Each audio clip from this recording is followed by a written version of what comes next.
Follow the example set by the four Hebrews, October 14. Then let our countenances be examined before you, and the countenances of the young men who eat the portion of the king's delicacies, and as you see fit, so deal with your servants. And at the end of 10 days, their countenance appeared better and fatter in flesh than all the young men who ate the portion of the king's delicacies. Daniel 1:13-15. As for these four children, God gave them knowledge and skill in all learning and wisdom, and Daniel had understanding in all visions and dreams.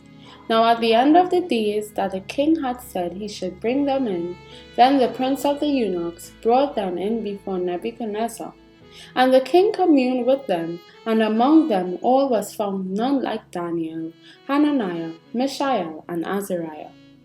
Therefore stood they before the king. And in all matters of wisdom and understanding that the king inquired of them, he found them 10 times better in all the magicians and astrologers that were in all his realm. The record contains much of importance on the subject of health reform. In the experience of the four Hebrew children, a lesson is given regarding the need of abstaining from all spirituous liquors and from indulgence of perverted appetites.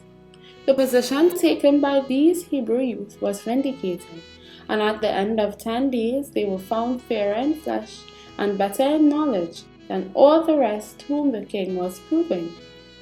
In this our day, the Lord would be pleased to have those who are preparing for the future immortal life follow the example of Daniel and his companions in seeking to maintain strength of body and clearness of mind. The more careful we learn to be in treating our bodies, the more readily shall we be able to escape the evils that are in the world through lust. Let us ask, what is the object of true higher education? It is not that we may stand in right relation to God. The test of all education should be, is it fitting us to keep our minds fixed upon the mark of the prize of the high calling of God in Christ Jesus? We are to learn how to equalize the labor done by brain, bone, and muscle. If you put to task the faculties of the mind, loading them with heavy burdens, while you leave the muscles unexercised, this course will tell its story, just as surely as the wise course of the Hebrew youth told its story. Parents should follow a consistent course in the education of their children. Our youth should be taught from their very childhood how to exercise the body and the mind proportionately.